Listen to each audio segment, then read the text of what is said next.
এখানে চায়ের দোকানে আমি দোকানটা খুলছি, সব কিছু সাজাচ্ছি, তখন একটা লোক এখান দিয়ে যাচ্ছে, আমাকে বলছে, ও বুড়োর মা, এ দেখো ওখানে একটা মরা পড়ে আছে। তখন আমি বলছি কি যে মজা করছো কেন, সকালবেলা পুজো দিচ্ছি, এরকম মজা আমার ভালো লাগে না। তো বলছি সত্যি। তারপর দেখি পরস্পর ওই যারা যাচ্ছে সবজি টবজি নিয়ে, তারা ওইখানে থামিয়ে দেখছে। তখন আমি দোকানটা একটুখানি গুছিয়ে নিয়ে আমি এইখানটায় দাঁড়ালাম। তারপরে লোকে বলছে হ্যাঁ সত্যিই মরেছে, এইটুকু।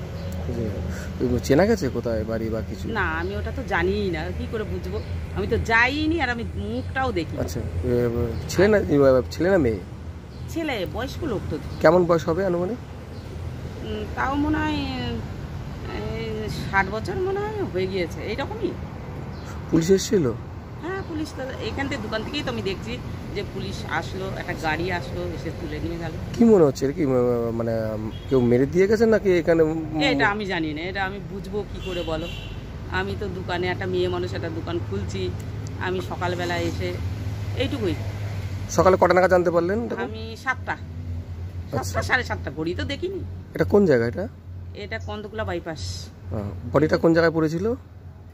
ওই যে ওই রাস্তার ওপিটে, রাস্তার পাশেই। আমি ওই বনের মধ্যে। আপনাদের কি মনে হচ্ছে কি কোনো দুর্ঘটনা, অ্যাক্সিডেন্ট হতে পারে, এরকম কিছু মনে করছেন? না, আমি জানি না, যেটা জানি না সেটা আমি ফালতু কথা বলে আমি কি করব বলো। আমি তো চোখেই দেখলাম না যে কে এই লোকটা। কি নাম আপনার বললেন? আমার নাম বিশাখা মণ্ডল। এই জায়গাটার নাম? কন্দকুলা বাইপাস। এসে দেখলাম একজনকে কম্বল পেঁচিয়ে এখানে ফেলে দিয়ে চলে গেছে, একটা ব্যাগ পড়ে আছে, সবাই লোকজন আছে দেখছে। কখন দেখতে পেলেন?